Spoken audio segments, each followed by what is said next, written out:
सफ़र की डायरी। मुझे डायरी लिखने की आदत नहीं है, पर सफ़र में लिखती हूँ। अजीब अकेलेपन का एहसास है। हवाई जहाज़ की खिड़की से बाहर देखते हुए अच्छा लगता है, जैसे किसी ने आसमान को फाड़कर उसके दो भाग कर दिए हों। प्रतीत होता है फटे हुए आसमान का एक भाग मैंने नीचे बिछा लिया है और दूसरा अपने ऊपर ओढ़ लिया है। मास्को पहुँचने में अभी 2 घंटे बाकी हैं, पर ख़यालों के अकेलेपन से चलकर कहीं पहुँचने में अभी मालूम नहीं कितना समय बाकी है। 24 मई 1966। जहाँ तक दृष्टि जाती है, धरती पर बादलों के खेत उगे हुए दिखाई देते हैं।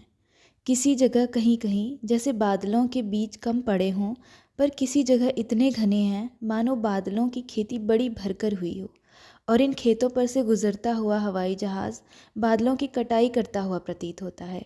और ऐसा लगता है जैसे गेहूं के खेतों में घूमते हुए गेहूं का दाना मुंह में डालकर कभी आदम बाहिश्त से निकाला गया था। उसी तरह बादलों के खेतों में चलते हुए इन खेतों की सुगंध पीकर आज आदम धरती से निकाला गया है। सोफिया के हवाई अड्डे पर बिल्कुल अजनबी सी खड़ी हूँ। अचानक किसी ने लाल फूलों का एक गुच्छा हाथ में पकड़ा दिया है और साथ ही पूछा है, आप अमृता? और मैं लाल फूलों की उंगली पकड़ अजनबी चेहरों के शहर में चल दी हूँ। 25 मई 1966। अभी बल्गारिया के राष्ट्रीय नेता गेओर्गी दिमित्रीव को देखा है, जिसकी रूह लोगों ने अपनी रूह में बसा ली है और जिसका शरीर विज्ञान की सहायता से संभाल लिया गया है। उसे 1933 में हिटलर ने कैद कर लिया था। उस समय लेखकों ने ही उसे बचाने की कोशिश की थी। फ्रांस के रोम्या रोलाम में उसके लिए कलमी संघर्ष आरंभ किया गया था और उसने स्वतंत्र होकर फिर 1944 में बल्गारिया को फासिस्ट शासन से स्वतंत्र करवा लिया था। आज लोग मुझसे कह रहे हैं, यह हमारा दिमित्रीव आपके गांधी जैसा है, आपके नेहरू। 25 मई 1966। अपने देश को जर्मन जुए से स्वतंत्र कराने वाले बल्गारियन सिपाहियों के बुत देख रही हूँ। 3 किलोमीटर लंबे और इतने ही चौड़े घेरे में बना हुआ बुतों का ये बाग स्वतंत्रता का बाग कहलाता है। ये बुत गुलाम जिंदगी की पीड़ाओं की और स्वतंत्र जिंदगी के इश्क की मुंह बोलती तस्वीरें हैं। 26 मई 1966। आज दोपहर विदेशों से सांस्कृतिक संबंधों के विभाग के वाइस प्रेसिडेंट प्रोफेसर स्टेफान स्टैंडशेव से बहुत दिलचस्प मुलाकात हुई। बड़े गंभीर व्यक्ति हैं, इसीलिए प्रेस के सेंसर के बारे में मैं बातें कर सकी।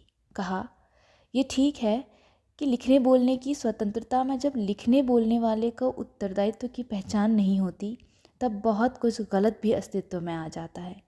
पर इसके दूसरे पक्ष के बारे में सोच रही हूँ कि अगर लिखित उत्तरदायित्व पूर्ण हो पर भिन्न विचारों और भिन्न दृष्टिकोण के कारण भिन्न प्रकार का हो, तो उसका क्या होगा? उनका उत्तर भी संभला हुआ है। हमारी संस्था दृष्टि को विशाल रखती है, नए प्रयोगों को परवान करती है, पर हो सकता है कि इसकी परिधि कुछ अच्छी कृतियों के लिए हानिकारक भी हो। पर बीमार साहित्य के अस्तित्व में आने की अपेक्षा ये कम हानिकारक है। जानती हूँ, समय ठहर नहीं सकता, प्रश्न भी ठहर नहीं सकता। ये समाजवादी अवस्था में भी रास्ता खोजेगा। आज की बातचीत का वातावरण खुशगवार है। मिस्टर स्टैंडशेव कह रहे हैं, बुरे से श्रेष्ठ तक पहुँचे हैं, श्रेष्ठतम तक भी पहुँचेंगे। 27 मई 1966। आज बल्गारियन लेखकों की महफिल में कविताएं पढ़ीं। अर्थों की तह में उतर जाने के लिए भाषा की मजबूरी का बंद दरवाज़ा कभी बल्गारियन, कभी रूसी और कभी फ्रेंच शब्द से खोला जा रहा था। वहाँ यूगोस्लाविया से आए हुए मेहमान कवि ज्लातको गोरियान ने मेरी सबसे अधिक सहायता की। गोरियान को फ्रेंच और जर्मन से अंग्रेज़ी में अनुवाद करने का बहुत अनुभव है, इसीलिए आज उन्होंने मुझ पर बहुत प्यारा सा एहसान किया है। मैं आपका सबसे अच्छा दोस्त हूँ। आप यूगोस्लाविया के इस दोस्त को याद रखिएगा। इसने आपकी कविताओं के अर्थ करने में बहुत मदद की है। 19 मई 1966। आज शाम बल्गारिया के महान लेखकों इवान वाज़ोव, पियो यावोरोव और निकोला वाप्सारोव के ऐतिहासिक घरों को देखा। वाप्सारोव की कविताओं का पंजाबी अनुवाद मैंने कई वर्ष हुए किया था। वो मेरी अनुवाद की हुई पंजाबी पुस्तक भी उसके ऐतिहासिक घर में रखी हुई है। आज उसकी मेज़ को, उसके कलम को, उसकी चाय की केतली को हाथों से छुआ तो आंखें भर भर आईं। लगा कई वर्ष पहले जब मैंने उसकी कविताओं का अनुवाद किया था, तब से उसकी कई पंक्तियाँ जो कानों में पड़ी थीं और शायद कानों में ही अटक कर रह गई थीं, वे आज कानों में सुलग उठी हैं। कल ये ज़िंदगी सयानी होगी, ये विश्वास मेरे मन में बैठा है, और जो इस विश्वास को लग सके वो गोली कहीं नहीं, वो गोली कहीं नहीं। ये पंक्तियाँ उसने 1942 के फासिस्टों के हाथों कत्ल होने से कुछ समय पहले लिखी थीं। लगा उस विश्वास को जिसे सृष्टि के आरंभ से गोली नहीं लग सकी, आज हाथ से छूकर देख रही हूँ। 29 मई 1966। सोफिया से 160 किलोमीटर दूर बतक गांव में उस चर्च के सामने खड़ी हूँ जहाँ 1876 में तुर्क शासन की दास्ता से मुक्त होने के लिए जूझते हुए गांव के 2000 मर्द, औरतों और बच्चों ने शरण लेकर अपनी रक्षा का यत्न किया था। वो कुआं देख रही हूँ जिसे चर्च के गिर्द घेरा पड़ जाने के कारण चर्च में घिरे हुए प्यासे लोगों ने अपने नाखूनों से खोद खोद कर पानी निकालने का प्रयत्न किया था। ये सब के सब 27 मई को दुश्मन के हाथों मारे गए। 2000 मनुष्यों की हड्डियां और खोपड़ियां शीशे के ढक्कनों के नीचे संभाल कर रखी हुई दिखाई दे रही हैं। दीवारों में हमारे पंजाब के जलियांवाला बाग की दीवारों की भांति गोलियों के निशान पड़े हुए हैं। 31 मई 1966। आज पलोवदित कस्बे में वो प्रिंटिंग मशीन देखी जिस पर दास्ता के विरुद्ध साहित्य छपा करता था। शासन की चोरी से और वे बेड़ियां देखीं जिनमें मनुष्य बांधे जा सकते थे, पर समय नहीं। कालोफेर कस्बे से गुजर रहे थे कि देखा मानो सारा कस्बा ही हाथों में फूल लिए एक स्थान पर इकट्ठा हो रहा हो। मालूम हुआ आज 2 जून है। 1876 में भी यही तारीख थी जब यहाँ एक बहुत प्यारा कवि खरिस्तो बोतिफ कत्ल किया गया था। एक दिन वो कविता लिखते लिखते अपनी 20 दिन की बच्ची को चूमकर और हाथों में बंदूक लेकर देश की रक्षा के लिए विदा हो गया था, और जब कत्ल हुआ तब उसकी आयु 27 वर्ष 5 महीने की थी। उसके साथी उसके साथ मिलकर लड़ते और उसकी कविताएं गाते गाते मारे गए। मैंने आज रात को खरिस्तो बोतिफ की एक कविता का अनुवाद किया है। 2 जून 1966। आज शाम को बहुत ज़ोर की वर्षा हुई। बाहर नहीं जा सकी, इसलिए होटल के कमरे में बैठकर बल्गारिया का एक प्रसिद्ध उपन्यास अंडर द यॉक पढ़ती रही। हैरान हुई कि उपन्यास की मुख्य नायिका का नाम राधा है। कई जगह राधिका भी लिखा हुआ है।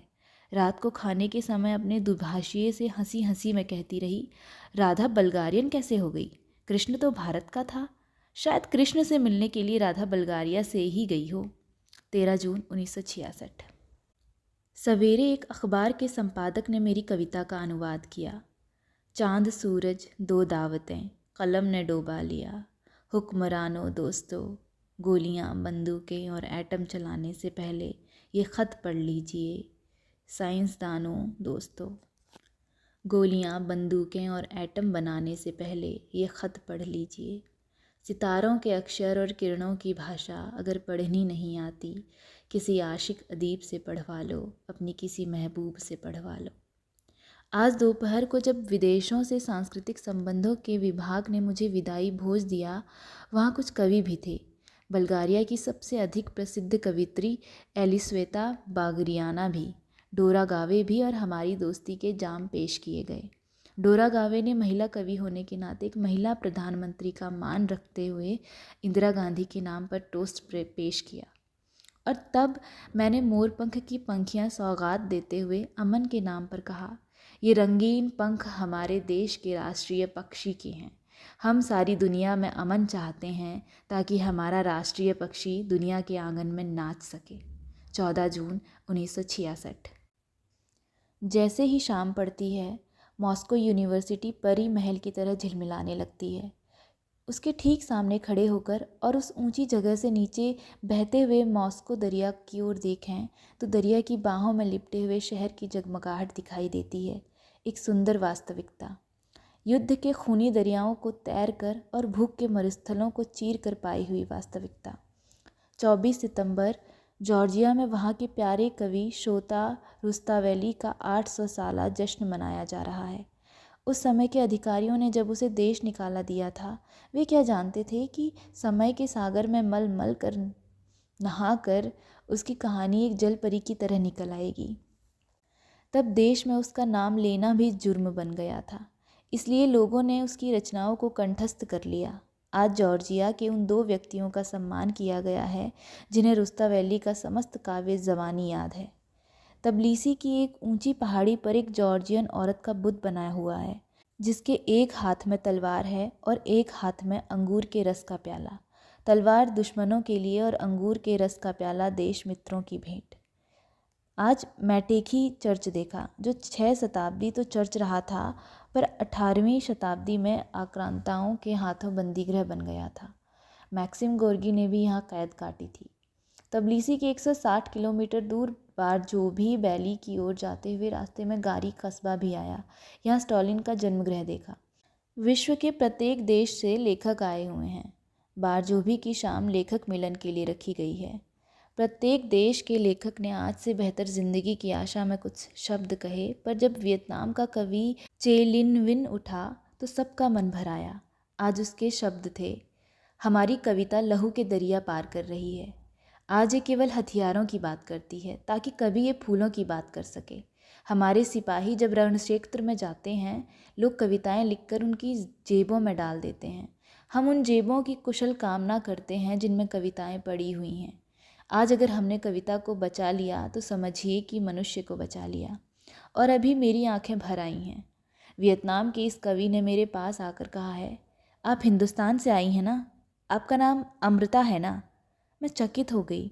तो उसने बताया, वियतनाम से आते समय हमारे प्रसिद्ध कवि स्वयं जियाओ ने मुझसे कहा था कि अगर कोई औरत हिंदुस्तान से आई हुई होगी तो उसका नाम अमृता होगा, उसे मेरी याद देना।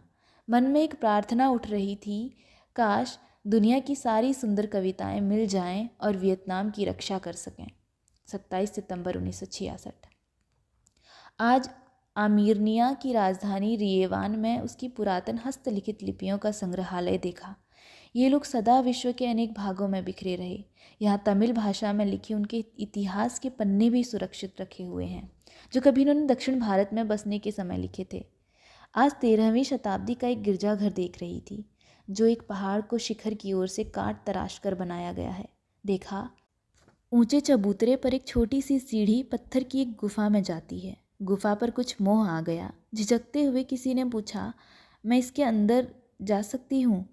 वह स्थान जैसे मुझे अपनी ओर खींच रहा था, पर स्वयं ही मैंने झिझक कर कहा, शायद नहीं, क्योंकि देखा लोग उस चबूतरे को होठों से चूम रहे थे।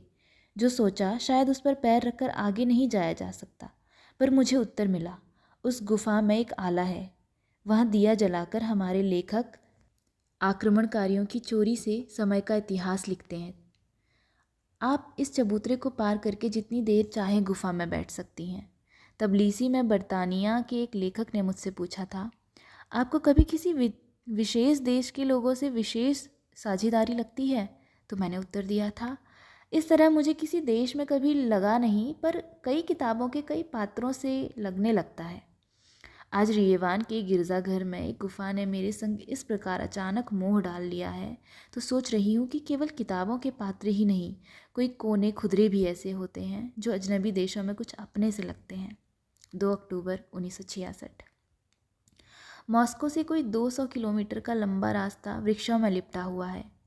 सुना हुआ था कि रूस के जंगलों का पतझड़ दर्शनीय होता है।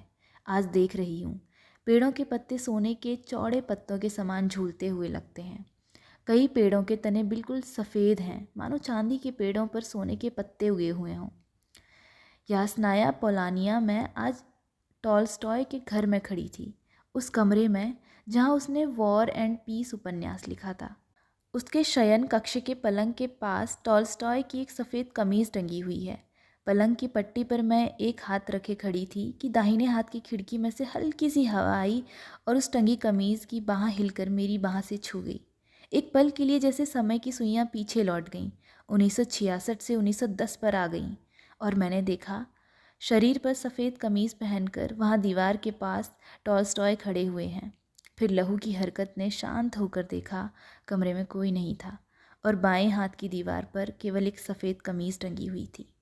8 अक्टूबर 1966।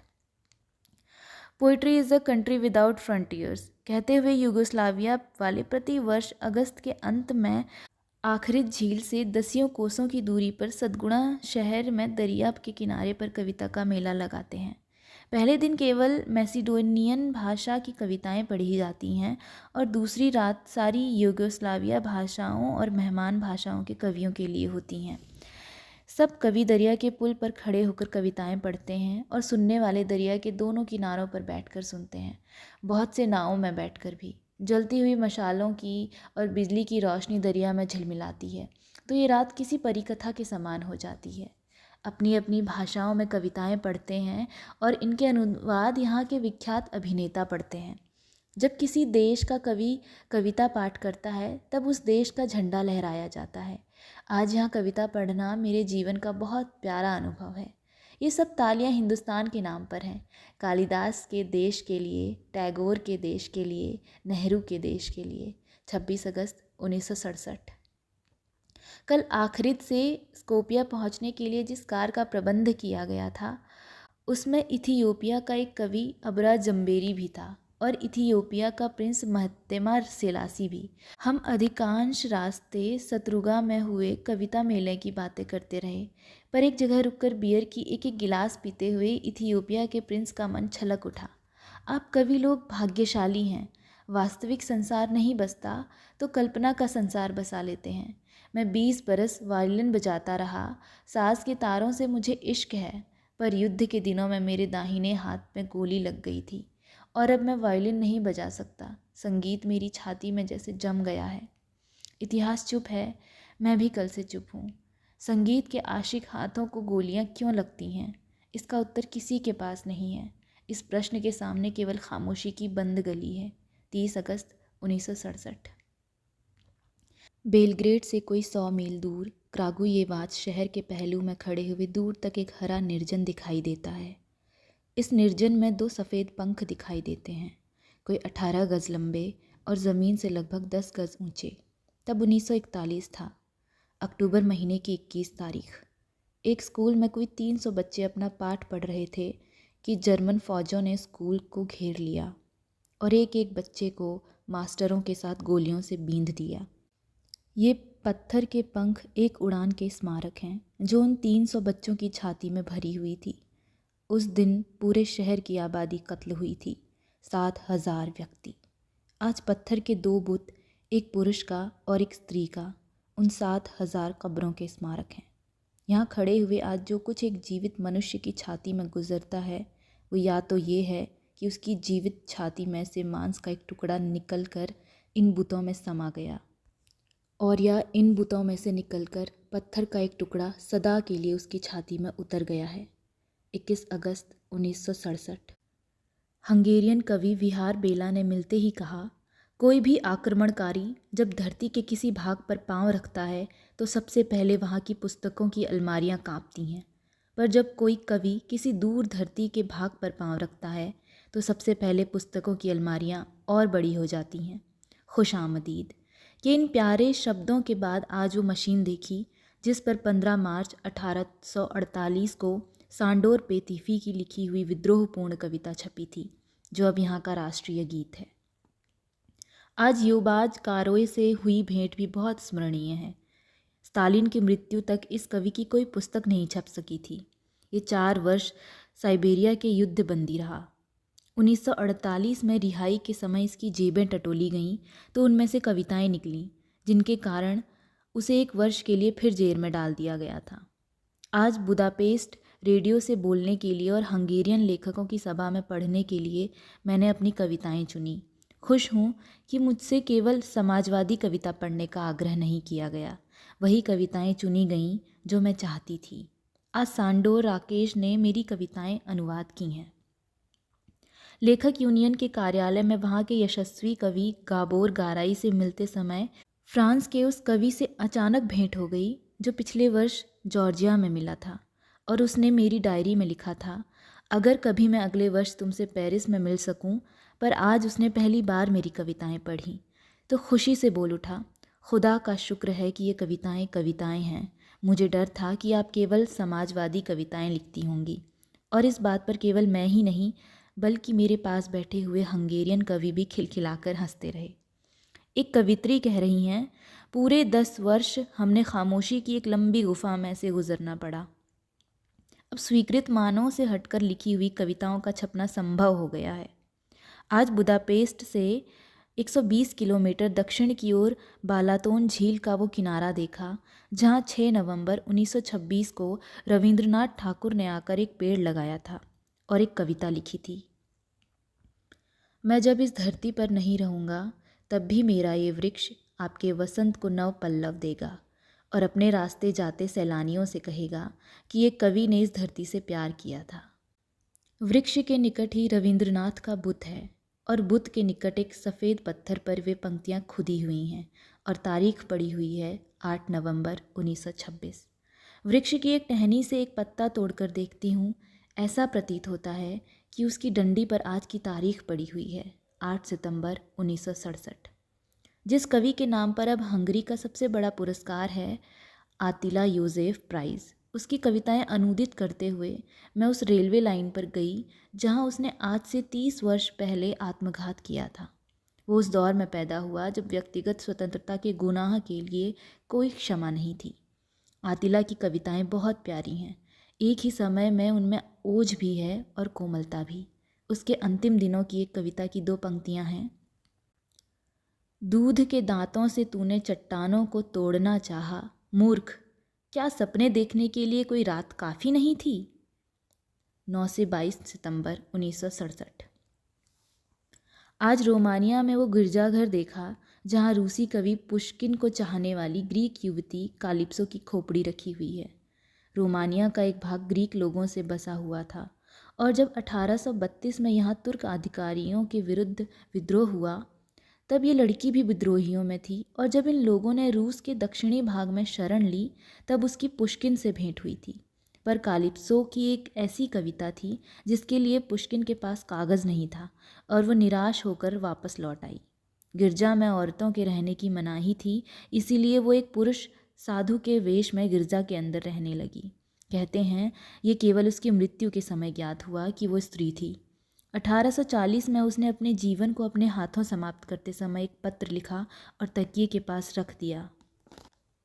गिरजाघर की गुफा में खड़ी हूँ, कानों में एक खड़का सा सुनाई देता है। न जाने बाहर पतझड़ी हवा से झूलते हुए वृक्षों के पत्तों का ये खड़का है या समय के आंचल में पड़ा हुआ कालिप्सो का पत्र हिल रहा है। 9 अक्टूबर 1967।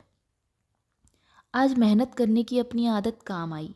जिस देश में भी जाती हूँ वहाँ की कम से कम श्रेष्ठ कविताएं और कुछ कहानियाँ अवश्य अनुवाद करती हूँ। इसीलिए उन देशों के लेखकों के संबंध में मुझे कुछ जानकारी हो जाती है। कल रोमानिया से बल्गारिया पहुँची तो मालूम हुआ कि आजकल हमारी प्रधानमंत्री बल्गारिया आई हुई हैं। आज उनकी ओर से देश के प्रेसिडेंट को चाय की दावत थी।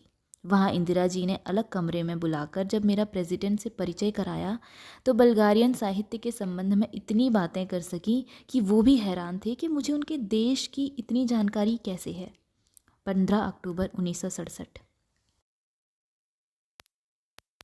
यूगोस्लाविया के जिस शहर क्रागुयेवाच में जर्मन फौजों ने 7,000 व्यक्ति एक ही दिन में कत्ल किए थे, उसके नागरिकों का बुलावा था कि अक्टूबर में मैं फिर वहाँ आऊँ और उस दिन उस भयानक कांड के बारे में लिखी हुई डिकांसा मैक्सिमोविच की कविता का पंजाबी अनुवाद पढ़ूं। पर देश देश घूमते हुए 2.5 महीने हो गए हैं और इस निमंत्रण को किसी और वर्ष पर उठाकर मैं जर्मनी आ गई हूँ। विचित्र संयोग है कि आज वही तारीख है, 21 अक्टूबर। मन में एक बेचैनी सी हुई कि जहाँ इतने व्यक्ति कत्ल किए गए, मैं वहाँ जाने की बजाय वहाँ आ गई हूँ जहाँ की फ़ौजों ने उन्हें कत्ल किया था। पर आज फ्रैंकफर्ट में यहाँ के प्रसिद्ध लेखक हाइनरिश बाउल को जर्मनी का गेओर्ग बाउशनर मिलना था और मुझे इस संस्था की ओर से निमंत्रण था, इसलिए एयरपोर्ट से सीधी वहाँ चली गई। वहाँ हाइनरिश बाउल की जवाबी तकदीर सुनी तो मन को कुछ चैन आया। उन्होंने कहा, यहाँ आप लोग मुझे मानव भावनाओं का अनुसरण करने के लिए सम्मानित कर रहे हैं, पर यह सम्मान स्वीकार करते हुए मुझे खुशी नहीं है। यहाँ से कुछ दूर वियतनाम पर बम गिर रहे हैं और मैं कुछ नहीं कर सकता हूँ। फ्रैंकफर्ट में गेटे का घर देखा और स्टुटगार्ट में शिलर का। यहाँ के एक दार्शनिक ने कहा था, जिस भाषा के लोगों ने संसार में इतनी जनहत्या करवा दी है, उस भाषा में अब कोई कविता या कहानी नहीं लिखी जा सकती। पर सोच रही हूँ ये धरती दार्शनिकों की होती थी और आज भी जहाँ दुख की यह अनुभूति है, ये चेतनता, उस भाषा में कुछ भी रचा जा सकता है। 26 अक्टूबर 1967। आज म्यूनिख में हूँ, जहाँ हिटलर की ट्रायल हुई थी। शहर से 20 मील दूर एक कंसंट्रेशन कैंप देखने गई तो वहाँ एक जर्मन लड़की ने, जिसकी आंखें भर आई थीं, अचानक मेरी बाँह पकड़कर पूछा, आपका क्या ख्याल है? हमारे लोगों ने ये जो कुछ किया था, कभी हमें इसका फल भुगतना पड़ेगा। आज ये वही देश है जिसके इस शहर में बड़े बड़े पोस्टर लगे हुए देख रही हूँ, जिन पर लिखा हुआ है, जो भी व्यक्ति वियतनाम में अमेरिका की वर्तमान नीति का समर्थक है, उसकी हत्याओं में गणना है। 28 अक्टूबर 1967। आज दूसरी बार यूगोस्लाविया आना और शत्रुगा में उसके विश्व कवि सम्मेलन में भाग लेना मेरे जीवन का एक और बहुत स्मरणीय दिन है। बहुत सारे लेखकों के इंटरव्यू लिए गए हैं और मुझे पूछे गए प्रश्नों में एक प्रश्न ये था कि मेरे अनुसार स्वतंत्रता के क्या अर्थ हैं। उत्तर दिया, वो व्यथा जो आम साधारण व्यक्ति को भी जीवन का अर्थ दे, पर जिसमें किसी का व्यक्तित्व न खो जाए। आज एक ऐतिहासिक गिरजाघर के काव्य मंच बनाकर पाब्लो नरूदा की कविताओं की संध्या मनाई गई। 25 से 30 अगस्त 1972।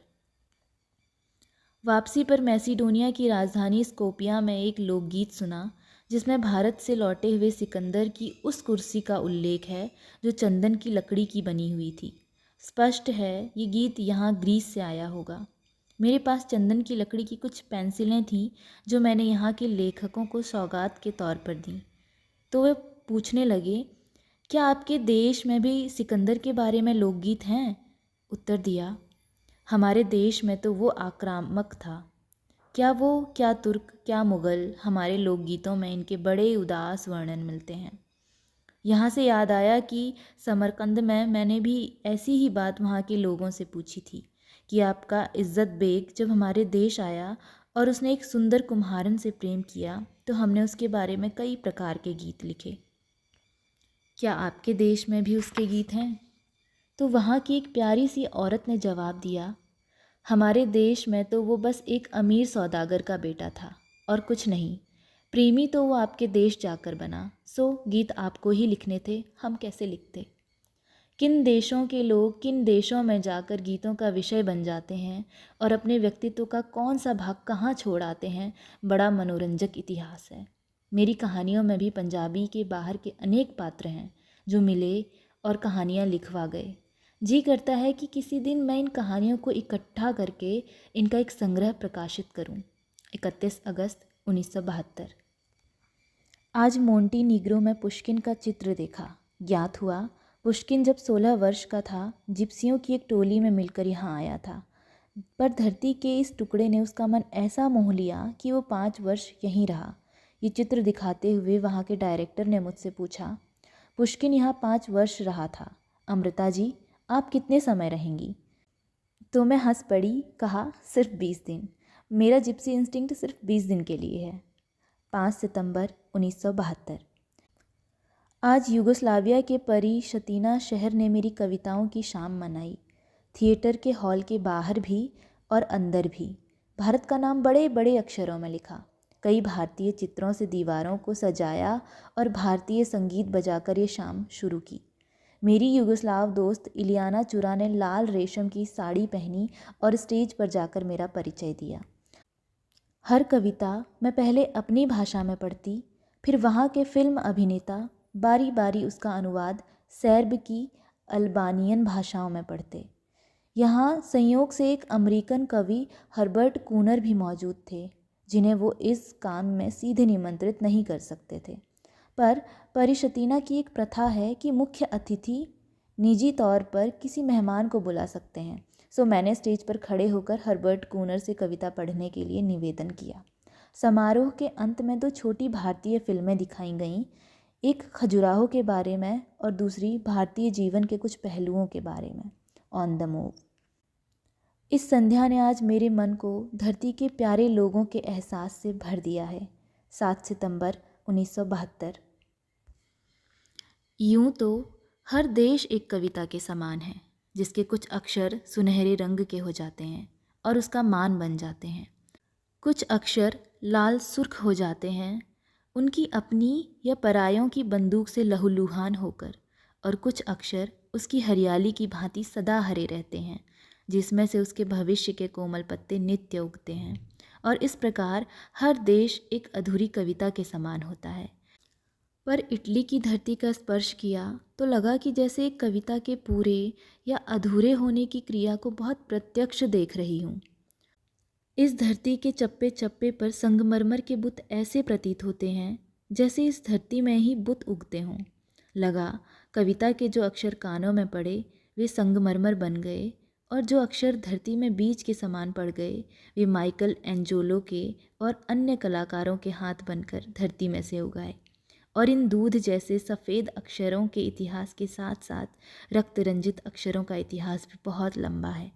जब स्पार्टाकस जैसे हजारों गुलाम रोमन शासकों के मनोरंजन के लिए एक दूसरे की जान से खेलते थे।